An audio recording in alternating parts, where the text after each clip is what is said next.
case of Haiti, we had an earthquake where a lot of houses were destroyed.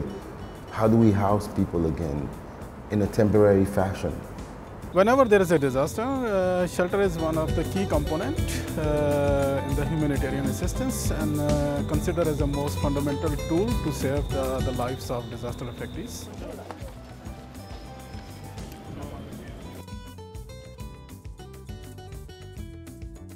If we talk about the Haitian context, it was a large-scale disaster and the infrastructure was destroyed, and most efficient solution was to provide the e-shelter.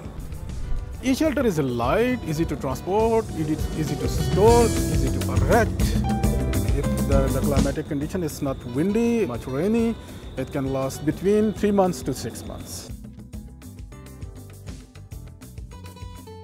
So the transitional shelter, which would be the next phase, is usually a shelter that provides a bit better shelter the bad weather and has better living conditions and usually lasts longer. And that's made of more sturdy materials, so it's basically either a timber frame, can be a metal frame, it can be a bamboo frame. Each agency has a bit of a different design, but it's usually made out of timber.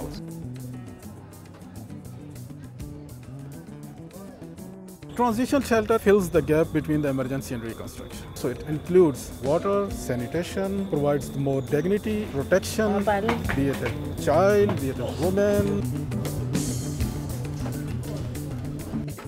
If you tell me go pile live, okay?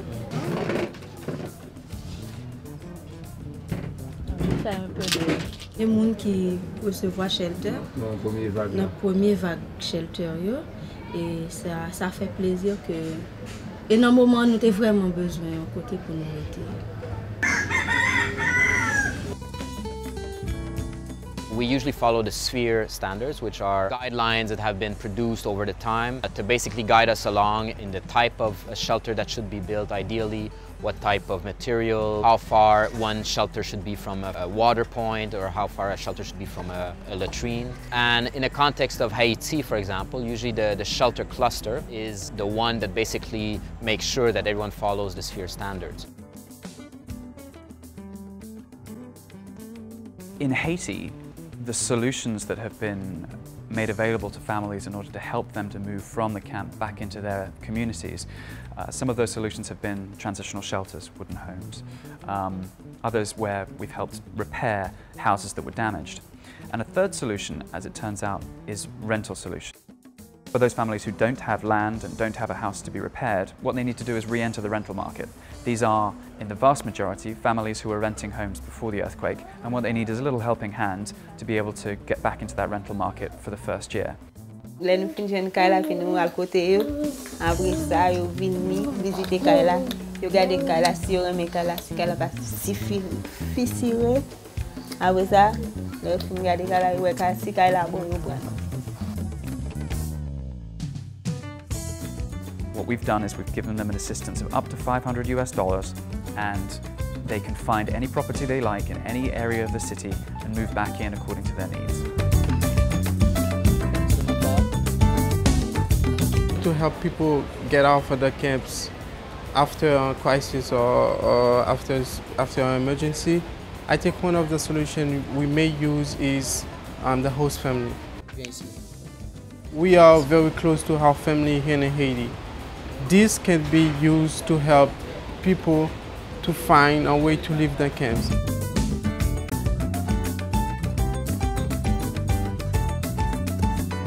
For repair of the houses, you usually repair the existing house if it's in a safe zone. So there has to be a risk mapping that has to be done prior to all this.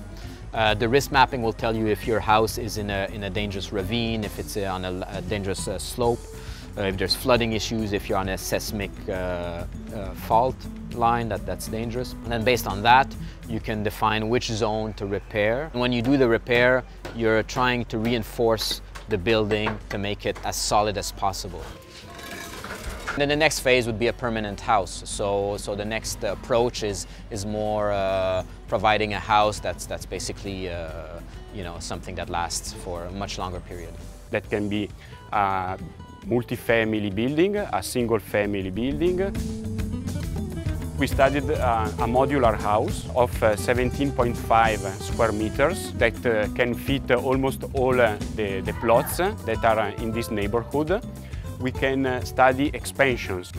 We are working with the community to let to the beneficiary the task to expand it in a second phase. With every intervention, with every, be it humanitarian recovery or development intervention, namely a camp, a T-shelter, and a permanent housing, you need increased levels of tenure security. Most permanent housing reconstruction actors, because of the high cost of permanent housing, because they don't want to create another temporary solution, really required much greater land tenure verification than the T-shelter actors and the camp management actors preceding them.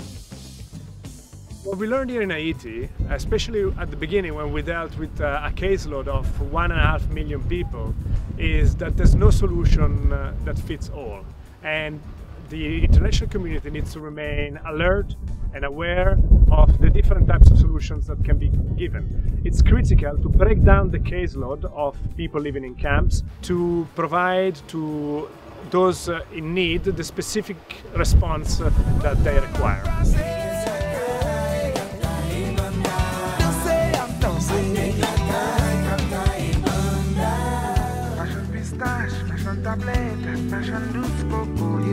Machan bougie, mange lessen, moun yo fok yo manje. Touriste lokal, nou kalambal, c'est presque ou ambiance carnaval. Chauffeur camion ak major Jean, tout moun ap fè